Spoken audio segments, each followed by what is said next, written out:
Hello from just outside of Zion National Park, Utah. Thank you for joining us for another episode of our van life adventures. Today we're going to be talking about the top 5 questions we get asked about living in our van. Number 1, where do we sleep? Primarily we've been staying on BLM land or public lands, which you can stay up to 14 days on. Almost every night in our van we've stayed on public land. There's been the odd time we've paid for a campsite when we're in a really nice location, usually a national park or somewhere where there's a lack of public land. Or easily accessible public land, because in the desert it seems like the public lands are right off the highway, whereas in the mountain ranges they might be up forestry roads or dirt roads, and we have a bigger van, so we haven't tried that quite yet. Yes, but gotta pay our respects to Trudy. She does an awesome job on these roads. Trudy is the name of our van, in case Trudy. you didn't know that. To find the public lands that we stay on, I use iOverlander and then corroborate the reviews on there with freecampsites.net. Both are awesome tools for finding a really good spot to sleep. So on iOverlander, what you're looking for is a little green icon with what looks like a little tent and a hotel on it. But sometimes also a little tent and a tree. Exactly, yeah. So either one of those usually work. You can click into that little icon and boom, reviews, a rating will pop up. I always go through all the reviews, scroll. If there's lots, then you're like, oh, this is a very popular place. So you kind of just gauge the accessibility and everything off of iOverlander. Yeah, and there's tons of apps out there that you can use. These are just the ones that we use. Freecampsites.net is only a website and not an app.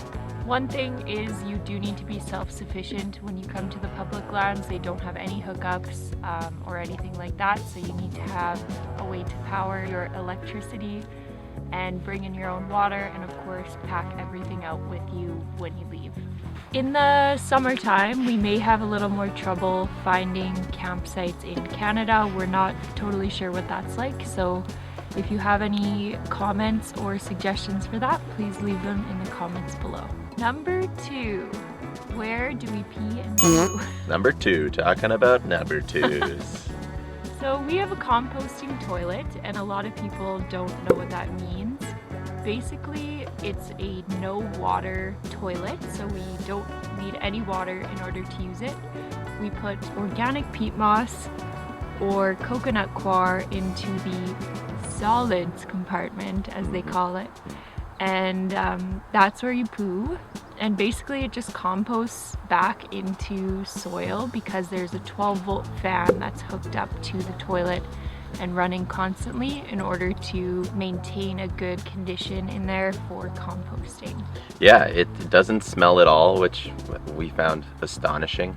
It just smells like potting soil you'd buy at the hardware store, which is amazing. So basically what you do with it once it's composted is you can put it back into the ground or into a compost heap that accepts that type of compost. If none of those options are available to you, what you can do is just bag it and throw it in garbage. As far as the pee jug goes, we empty that about once a day, and you can dump that on a mature tree, and it actually acts as a fertilizer because, fun fact, pee has a lot of nitrogen in it. It's usually my job. I do it sometimes.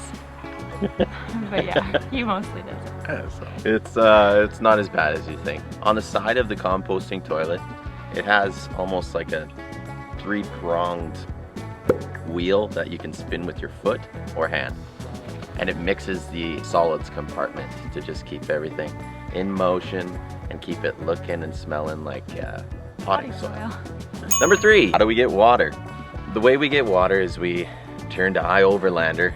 You go to those orange icons and you can read the reviews just like you would be if you're searching for a campsite. On those reviews, lots of the times, people will review whether it's potable or non-potable.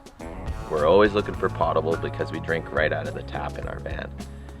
We do have a water filtration system underneath our sink, so we do feel a little more comfortable than we would if we didn't have water filtration. So yeah, we just pull up to the spigot, attach our RV hose on there, and fill the tank. It helps a lot of the time to ask the location of the spigot if you're able to use it, just a courtesy to them. Number 4, how do we cook and make meals? In the van build, we wanted to include things that would make it easy for us to be making meals often, because Luke actually enjoys cooking. I enjoy it too, but he very much enjoys it. In the van build, we wanted to include everything you'd have in a home kitchen. We both like to get creative with meals, so we wanted the appliances to facilitate that creativity. Our fridge is quite large, and we do have a freezer as well that has a bit of space in it too. And our sink is quite big. It might even be bigger than the one that we had in our house. And we have a gas stove, 2-burner, which works really awesome with our new cast iron pan that we purchased. We do also have our max air vents, which comes in really handy when cooking, just to expel cooking smells or condensation that arises from cooking. Number 5, how do we afford to do this? So I think initially a lot of people have trouble with that initial cost of buying a van and jumping into van life. We were lucky to have a bit of savings, and we also sold our home, which had equity in it, which also helped us with the purchase and conversion of the van. We also recently became debt-free, which is awesome. So we don't have to worry about any debt repayments or anything like that. In terms of the costs of living this nomadic life, there's no more cost than there would be living in a house. We don't have to pay for property taxes. We don't have to pay for mortgage, insurance, home insurance. Home insurance, we still have insurance. But the things that replace that are obviously diesel, which is up there in price these days. We get the odd oil change, which we get every 13,000 kilometers or 10,000 miles. Our last one was not too long ago down in Tucson at Mercedes, and it cost us about $180 US. Yeah, every 13,000 kilometers is suggested for this type of van specifically, so make sure you look into that for your type of van. We do also have the cost of cell phones, which we changed to a US plan while being down here. We did change it so that we have minutes in the States here, as well as a shared gigabyte of data, which isn't much, but we usually have our Wi-Fi hotspot with us, which has unlimited data on that, and that costs us $100 US per month and works in Canada and Mexico as well, which is pretty cool. Additionally, we have the costs of health insurance, auto insurance. We did get a package policy while being down here, which increases our liability, which was suggested to us while traveling through the United States. The package policy costs us about $100 per month while we're down here. And of course, you know, we have the food costs and all that, but again, these are things that we would be paying in a house anyways. It is a little more expensive down here just because of that conversion rate. So in terms of our jobs, we have a photography business that primarily focuses on weddings and couples. We do that seasonally in Canada. Additionally to our photography company, we have a soy candle company that we built over the pandemic actually, and right out of our apartment at the time. And then we moved it into our house basement where we made candles, a lot of candles, and distributed them to shops in Regina. So before we embarked on this big journey, we dropped off a bunch of candles to our stockists, and they've kind of been selling them over the winter time. We're excited to be making more candles come summertime, and we'll be setting up at farmers markets as well. Yeah, with the van maybe. Yeah. Yeah, we might get a big decal for it and stuff. It's gonna be fun. Yeah. Additionally, I've started a print shop with photos that I've been taking on this journey and well before now, since I picked up a camera in what, 2016? Yeah. 2014. Yeah, so you could check that out. We'll link it just above here. Also, we do contractual work with my dad's company as well, which can be done digitally, which is awesome as well. So we like having multiple streams of revenue. For anybody, that's a good idea, and it just keeps things exciting.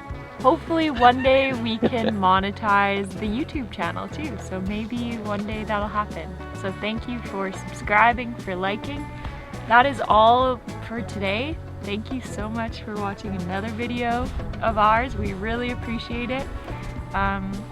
We are hitting the road following this video and heading to the Valley of Fire. Pumped. I've always wanted to go there. So excited. And we met two friends yesterday in Zion National Park, Betsy and Nancy. Hey Betsy and Nancy, if you're watching. And they said Valley of Fire was awesome. So that's all for this week. Thank you so much for watching our 8th YouTube video. We really appreciate it. If you haven't yet, consider subscribing because it really does help out our channel. We'll see you next week. Happy trails. Bye everyone. Bye. We're both really struggling saying the word asked. Get asked. Asked about asked. I think it's the morning. It's early. I'm still feeling a little nasally. Jules just watched Nelson kill a beetle. Accessory to murder.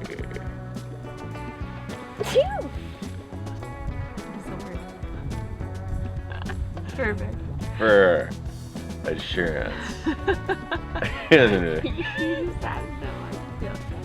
For complete assurance of. Did we answer that? I feel like that was just we elaborated so much, like on, or a spigot, which I think, I used to be a plumber and they're called hose bibs. You call them hose bibs. Lots of people call them spigots. I suppose you could call them spigots too. But I don't know if it's a regional thing or what, but anyway.